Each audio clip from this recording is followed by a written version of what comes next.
তো এখন একটাই কারণ যেহেতু আমাদের এতগুলা ভাই বোনকে তারা মেরেছে, আমরা কিন্তু ফার্স্টে সিম্পল একটা দাবি দিয়েছিলাম যে কোটা বিরোধী দাবি, কিন্তু তারা কি করলো সেটা মানলো না।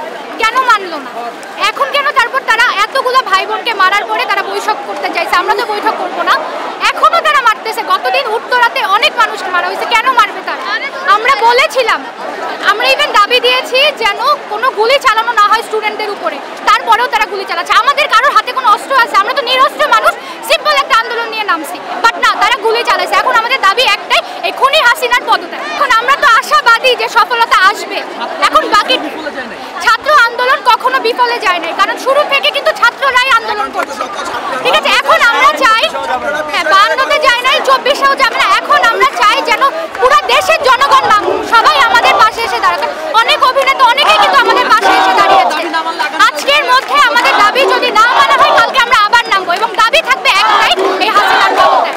এবং যতক্ষণ পর্যন্ত এই দাবি না মানা হবে আমরা আন্দোলন করতেই থাকবো। আমাদের যে দাবিগুলো ছিল এতদিন পর্যন্ত আমাদের 9 দফা ছিল। প্রথমে শুরু ছিল আমাদের কোটা থেকে, সেই কোটাটা টেনে আনতে আনতে আজ আমরা 9 দফায় এসে দাঁড়িয়েছি। আজ পর্যন্ত আমরা ছাত্ররা ছিলাম, শিক্ষার্থীরা ছিলাম, কিন্তু এখন সেটার ভিতর আর সীমাবদ্ধতা নাই। তার কারণ কি? তার কারণ উনি এটা বাড়াই ফেলছে, উনি এতদূর টেনে নিয়ে আসছে যে এটা এখন আর শিক্ষার্থীদের মাঝে নেই। তাই আজকের মধ্যে যদি 9 দফা দাবি না মেনে নেয়, কাল থেকে শুধুমাত্র 1 দফা হবে, সেটা হবে ওনার পদত্যাগ। আমরা অনেক সহ্য করেছি, আমাদের ভাই বোন আমরা সবাইকে হারিয়েছি। আমাদের ছোট ছোট ভাই বোনগুলা কোনো কারণ ছাড়া, রাজপথে আসা ছাড়া যেভাবে চলে গেছে, এটা ঘরে বসে থেকে কোনোভাবে মেনে নেওয়া হয় না। আমরা আজকে কিছু বলতে পারি না, আজকে বললে কালকে গুম, আর কালকে বললে সে আর নাই। এইসব আমরা আর মেনে নিব না। আমরা বাকশাতে নেতা চাই, আমরা আমাদের স্বাধীন দেশে স্বাধীনভাবে বাঁচতে চাই। আমাদের অধিকার আমাদেরকে দিতে হবে, আর নয়তো পদত্যাগ করতে হবে। কথা একটাই, কিভাবে বাসায় নিরাপদ থাকতে পারছি? আজকে বাসায় ফিরছি, কাল আধারে বাসায় লোক এসে তুলে নিয়ে যাচ্ছে, খোঁজ পাচ্ছি না, কোথাও খোঁজ পাচ্ছি না যে তারা কি আদৌ থানায় আছে নাকি কোথাও মেরে ফেলে রাখছে, আমরা জানি না। আমরা আমাদের নিরাপত্তা চাই, আমরা এই দেশের ভবিষ্যৎ।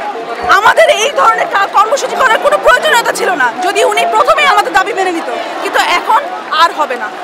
যা ছিল ছোট, এখন আর সেটা ছোট নাই, এখন সেটা বড় হয়ে দাঁড়াইছে।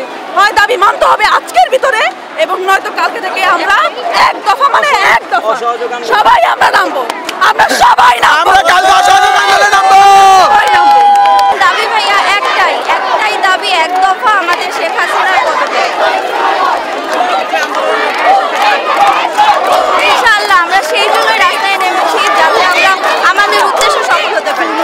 আমাদের এখন একটাই দাবি, একটাই দফা, শেখ হাসিনার পদত্যাগ। কিন্তু আমাদের কোনো নিরাপত্তাই নাই, কোনো রকম কোনো নিরাপত্তা নাই।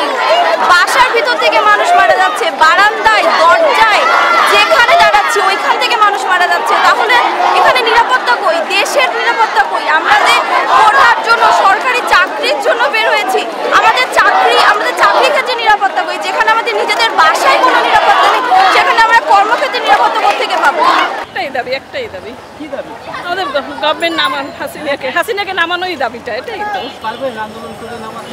আল্লাহ ইশারা ছাড়া হবে না, তো আল্লাহ রহমত তো থাকবে না, অবশ্যই সেপ্টেম্বর করতে হবে। এত রক্ত গায়ে রেখে